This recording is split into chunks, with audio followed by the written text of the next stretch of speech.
Eto na mga boss, kakapasok lang na balita. Grabe si PBBM, pinakitang tanggal ng Vice President. Inutusan ng NBI. Nagulat si VP Sara Duterte. Base sa impormasyong kumakalat ngayon sa social media, mismong si Attorney Yusek Claire Castro nang nagsalita kung bakit tinanggal ni President Bongbong Marcos Jr. sa DepEd si Vice President Sara Duterte. Puro ghost lang daw kasi ang project, kinurakot lang daw niya ang budget. Wala siyang alam na gawin sa trabaho, hindi siya magaling kaya tinanggal na lang siya ng cabinet. Dagdag pa ni Yusek Claire, inutos na rin ni Pangulong Marcos Jr. sa NBI na dapat nang imbestigahan kung sinong nagpapakalat ng fake news na dinhalan din siya ng pera ng maleta ng umaming 18 ex-marines matapos makitang si Mike Defensor ang nakitang naghatid sundo sa kanila kontra sa impeachment ni VP Sara. Alam na magkaalyado ang dalawa, kakasuhan na daw sila. Kaya ito sabay-sabay nating panoorin kung paano pinakitang tanggal ng Vice President. Pinakita na ni PBBM. Inutusan ng NBI. Nagulat si VP Sara Duterte. Pero bago tayo magpatuloy, baka pwedeng i-click nyo muna ang like, share, comment, subscribe at i-hit nyo na rin ang notification bell kung gusto nyo ng mga ganitong klase ng video para laging updated kayo sa mga susunod pa nating ibabalita. Kaya tara, panoorin na natin to. Yusek, good morning. Yusek, sinabi ni VP Sara sa isang interview over the weekend na kalat yung governance ng kasalukuyang administrasyon. Ito po yung bahagi ng kanyang sinabi. Nakikita nyo na parang kalat yung governance ngayon kasi ganoon din yung ibang departments. Buti sana kung magaling lahat ng secretaries. Walang utos, walang nag-uutos sa'yo na presidente at walang nagbabantay sa'yo na presidente. So yun ang na-disappoint ako. Akala ko mabilis, tuloy-tuloy ang trabaho. Tapos sasabihin mo sa tao, ito nagawa natin, ito gagawin natin sunod. Walang ganoon na nangyari. Ano po ang reaksyon dito ng palasyo? Let us look who's talking. Ang sabi niya po, kinuha ko nga po yung transcript po na yan. Buti sana kung magaling lahat ang secretaries. Mukhang tumama naman po siya. Dahil siya, bilang sekretary ng DepEd, naitalaga siya ng Pangulo. Pinagtiwalaan siya ng Pangulo. Pero sa bandang huli, aamin pala ang Vice Presidente na siya ay walang kaalam-alam sa pagiging DepEd Secretary. So totoo po yan, hindi po lahat ng sekretary na naiya talaga dahil sa tiwala ng Pangulo, sa paniniwala sa kanila, hindi pala talaga magaling. Doon pa lamang po sa mga ghost students, ghost vouchers, ghost food packs, ghost laptops, ghost school materials.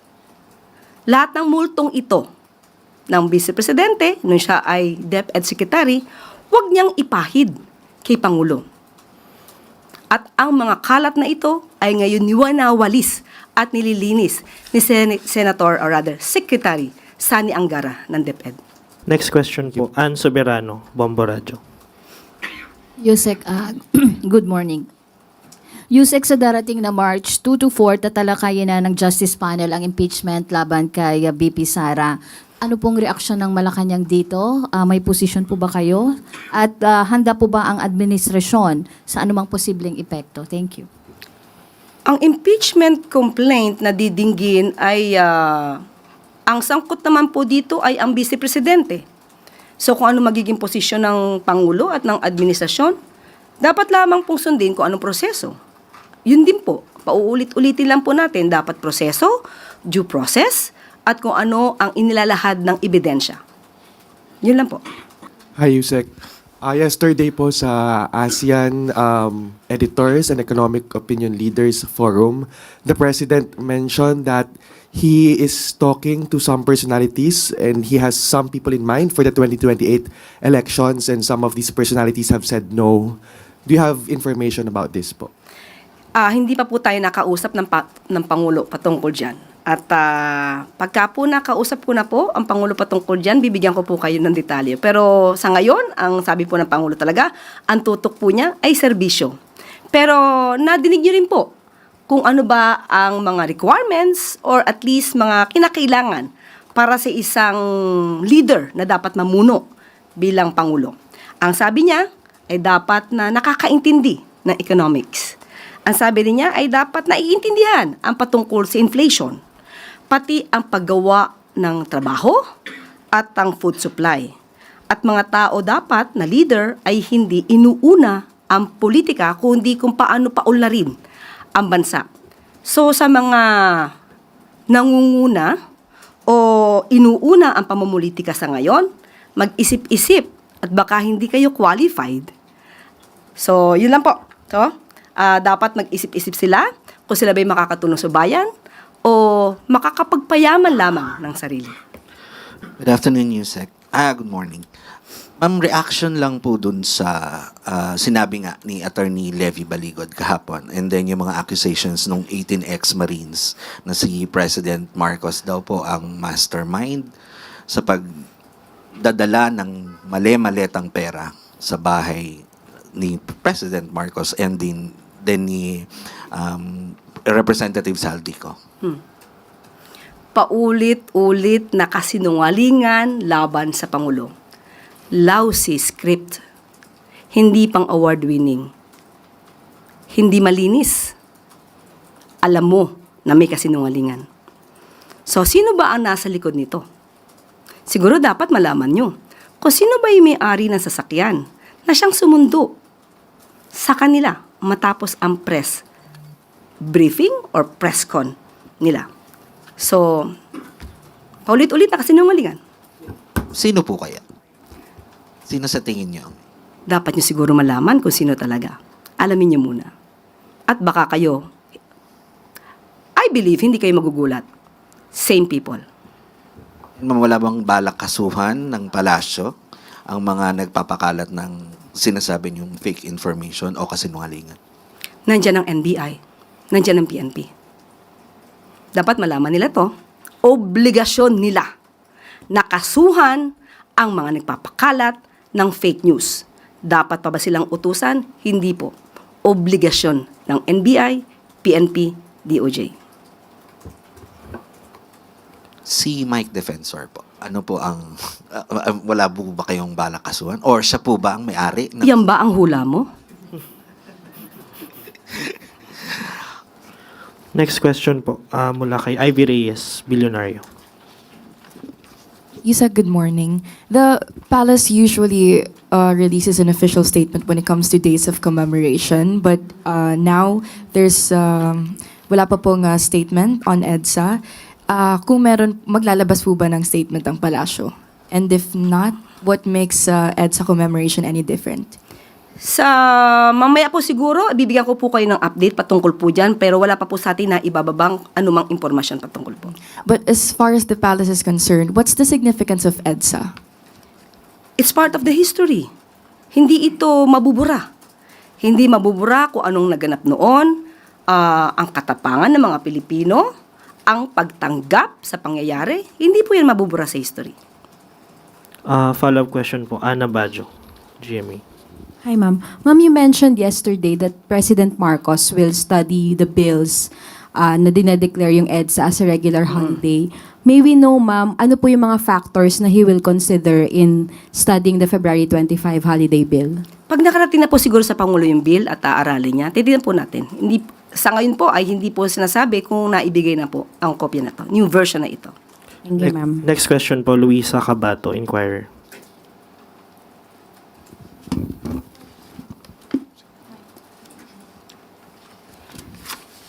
Good morning po, Yusek.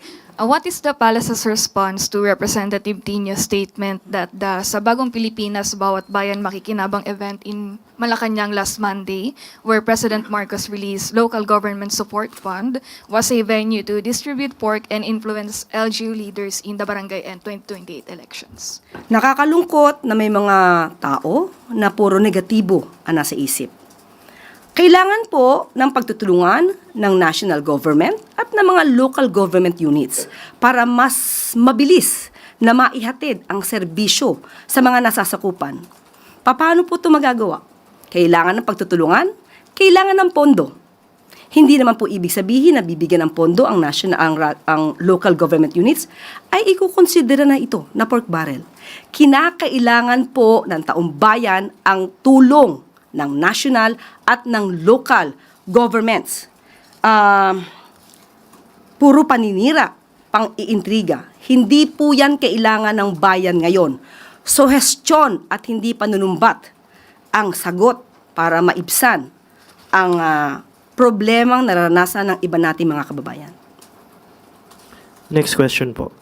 Sam Medinilla, Business Mirror.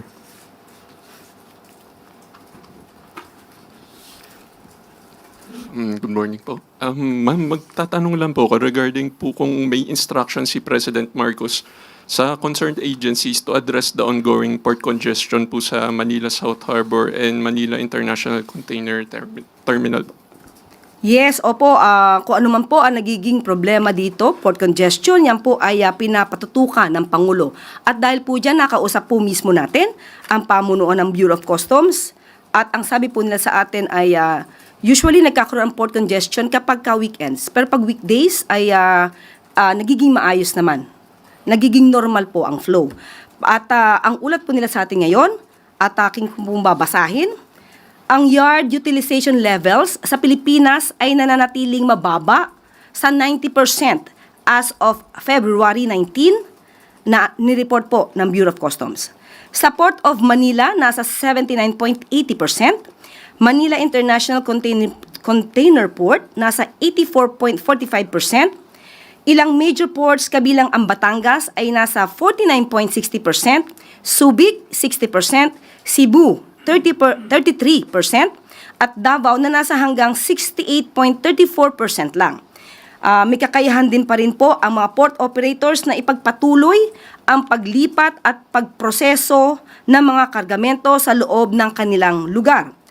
Wala pang agarang banta ng paghinto sa paggalaw ng mga container sa ngayon. Patuloy din po ang nabumababa ang port utilization. At ayon din po sa BOC, sinusulong ang mga agarang hakbang na madaliing maipatupad at nakatuon sa mas maagang pagkuha ng impormasyon, mas maayos na koordinasyon at kahandaan sa kapasidad upang matiyak ang tuloy-tuloy na operasyon.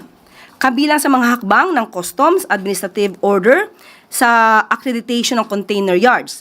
Magpapatupad din ang BOC ng regular na quarterly meeting para sa koordinasyon at pagtaya kasama ang mga international shipping line at mga stakeholder ng pantalan bilang paghahanda sa mga buwan na karaniwang mataas ang paggamit ng pasilidad. Suportado rin ng BOC ang infrastructure readiness initiatives, particular na ang investments sa mga karagdagang reefer facilities at complementary policy issuances. So nananatiling aktibo ang crisis management protocols ng BOC kung sakaling umabot sa critical level ang utilization rate. So yan po ang agaran nilang pagtugon sa sinasabing issue tungkol sa port congestion. Bale, ma'am, na-aware po si President regarding dun sa issue sa port congestion and satisfied po ba siya dun sa naging action ng BOC regarding that issue? Updated po ang Pangulo at dapat po lamang tugunan agad kung ano man nagkakaroon ng problema, mabilis ng pagtugon ng mga nasasabing ahensya. Tapos last na lang for my part, ma'am. Regarding lang rin po doon sa LGSF, nag-a-apply po ba yung Section 19 ng GAA, 2026 GAA doon sa distribution ng tulong para sa LGU doon sa nangyari po doon sa event na yun? Nag-a-apply po ba yung Section 19? Tignan ko po muna po yung pinaka-detalye po at ibibigay ko po sa inyong tugon maya-maya lamang po para po tugma ang aking kasagutan sa inyong katanungan. Thank you po. Huling magtatanong po, Rafi Ayeng, Daily Tribune.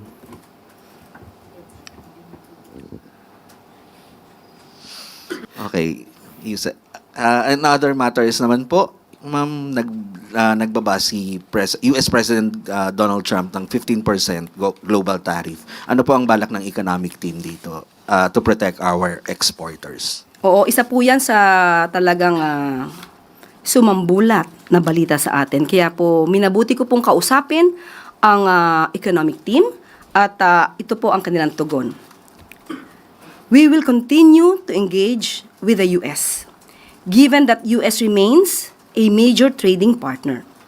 In the meantime, we will evaluate and monitor recent developments. our goal is to ensure that our trade and investment relations with the US remains stable and predictable. Yan po ang tugon ng economic team. Ngayong araw ay makakasama natin si MMDA General Manager Nicolas Torre III upang pag-usapan ang Metrobase 02136 hotline na layuning umaksyon sa mga problema sa mga kalsada sa loob lamang ng 5 minuto. General Torre, good morning po. Good morning, ma'am, at good morning sa inyong lahat. Thank you very much, ma'am. Ngayong umagang ito ay gusto na namin i-highlight ang reactivation at reformatting ng ating MMDA Metrobase 136 kung kailangan niyo po ng responde sa kalsada, sa mga major roads na covered ng MMDA, ang number po na tatawagan ay Metrobase 136. Meron lang po itong prefix na 02, so 02136 at ang aming garantiya dyan ay 5 minuto, makakarating ang aming mga constable or mga traffic enforcers kung saan man kayo nangangailangan ng tulong, gaya halimbawa ng kayo ay nagkagasgasan dyan, nagkabanggaan, mga minor na mga banggaan sa kalsada, kayo ay na-stall, kayo ay may emergency na gusto nyo na responde ng ating MMDA. And within 5 minutes, makakarating ang ating mga traffic enforcers. Ngayon, habang tumatakbo ang aming mga traffic enforcers, kung yan ay isang minor na banggaan, nagre-review na kaagad ang aming mga CCTV sa CCTV operators sa may sa Metrobase namin diyan sa Julia Vargas, at pagkatapos kinukuha na yung clip ng inyong banggaan, at pag dumating na ang aming enforcer, hihingiin na lang ang inyong mga social media account messaging para maipadala ang clip na yon sa inyo para makatabi na within 10 minutes. Gusto natin clear na kaagad ang kalsada, at kung ano man ang usapin ninyo sa banggaan na yan, kung sino magbabayad ng insurance, kung sino ang mananagot sa mga gastusin, pag-uusapan na ng mga parties concerned sa tabi gamit yung ipapadala naming CCTV footage na extracted na galing dun sa mga CCTV cameras ng ating MMDA. So yun po. Yun po ang ating MMDA 136 sa ngayon. Pwede na pong tumanggap ng katanungan. Tanong mo.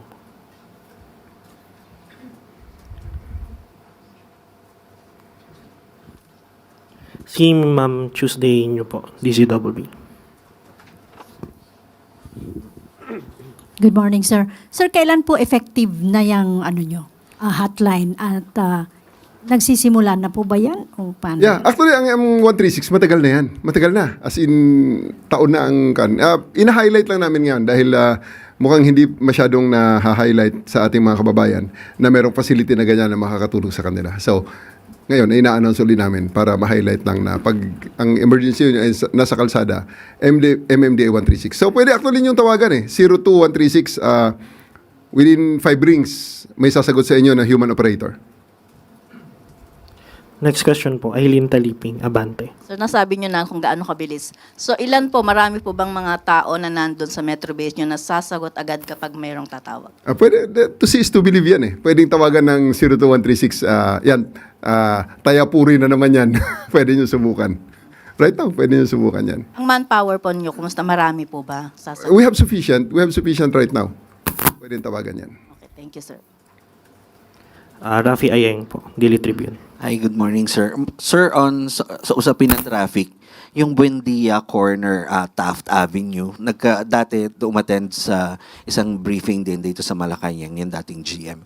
And then sinabi niya, ina-action na daw yun dahil nagkakos po ito ng napakabigat na traffic, lalo na pag tuwing alas 6, alas 7 ng gabi. Any reaction po, and ano na po ang ginagawa ng MMDA dito? Hindi na naman sa Buendia Taft ang ating tinitingnan, kundi lahat talaga under review, at palaging constant yan yung aming mga changes. Kaya may makita kayo, may mga advisory nilalabas ang MMDA regarding sa mga traffic schemes na ginagawa. Gaya ngayon ng Quezon Avenue Corner Araneta, ang down ramp niyan ng Skyway, palagi nating nire-review dahil nga may mga reklamo na ang down ramp na yan is 2 kilometers na ang haba ng pila. So, tinitingnan namin sa baba ngayon. So, there's a new traffic scheme that's being implemented, and we are looking at the results using our VSIMs. May mga equipment kami dyan, visual simulator. Nilalagay namin sa computer yung yung redesign namin, yung redesign ng road, yung vehicle count, vehicle volume, kaya nako-compute kung ano ang travel time at nako-compute yung travel speeds. So, lahat ng yan, sir, ginagawa natin. Tawag lang sila sa 136 kung may mga problema sila na gusto nilang iparating sa amin at yan na-action na naman. Kasi sir, ang nagiging issue po dyan is yung nag-ooperate dyan is provincial bus. Meron na po tayong, di ba, designated na station like the PITX for the provincial buses. Ano po ang action na gagawin ng MMD? Yeah. Lagi nating nire-review yan. At this coming Friday, meron kaming pupunta kami sa PITX for on audit sa audit ng operations nila. This coming Friday together with the DOTR, kayo ay aming inimbitahan para sumama sa amin. Okay po. Next question po. Christian Yosores, DZMM.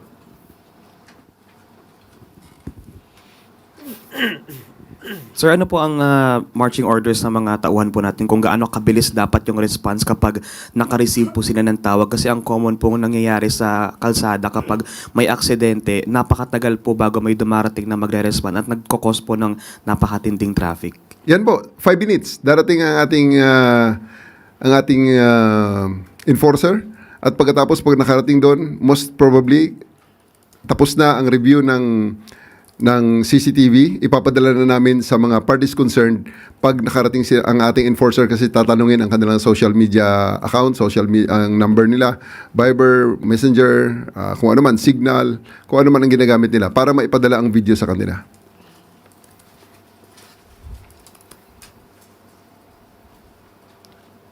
Alvin Baltasar, Radyo Pilipinas. GM, release lang po ako ng konti. When we talk about non-contact apprehension, ilan na po ba yung record natin since nag-start yung non-contact apprehension natin? At saka magkano yung nalikom natin para sa government dahil sa fine dito sa NCCAP? Nako, magandang question. Pasensya na po, wala akong exact numbers na. We will collate that at i-release na lang namin sa isang written press release para sigurado sa numbers. Kasi ang first offense ng NCAP normally 5,000, tapos 10,000, 15,000, tapos 5,000, 10,000, 20,000, tapos every subsequent NCAP after the third is 30,000. Kaya medyo may mga tinatamaan dyan na malalaki talaga ang nagiging fines. Pero nagkaroon ba ng epekto kung pag-uusapan natin disiplina sa mga motorista yung NCAP? Well, for one, nakikita natin na medyo andap talaga ang ating mga kababayan na gumamit nga ng bus lane kasi ang bus lane talagang protektado ng NCAP. Ang kasunod niyan, yung bicycle lanes naman, pinoproteksyonan ng NCAP. Kaya may na-publish kami na may isang motorista na unang review, meron siyang 29 na NCAP violations. Kaya umabot ng 800,000 ang kanyang multa. And then, sumulat sa amin, at humihingi ng nagipag-negotiate na mapababa ang kanyang fine. Pero nung time ng hearing na, at ito na, titingnan na ang kanyang case, ang mga violation niya, nang review naman, naging 36 na. So, ibig sabihin, after na mag-appeal siya, gumawa pa siya ng 7 violations. Kaya pinag-iisipan namin kung pagbigyan ng kanyang request o hindi.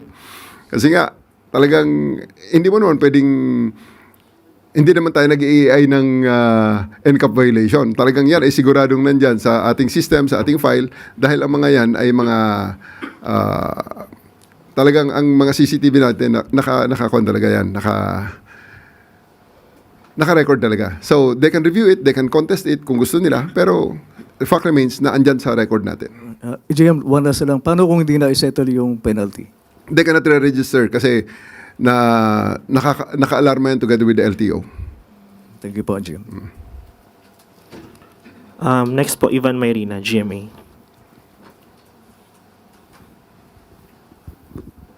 Ipagpaumanhin po ninyo hindi konektado sa 136 ito, pero sasamantalahin ko na po since nandiyan kayo. With the indulgence of Yusek Claire, ma'am.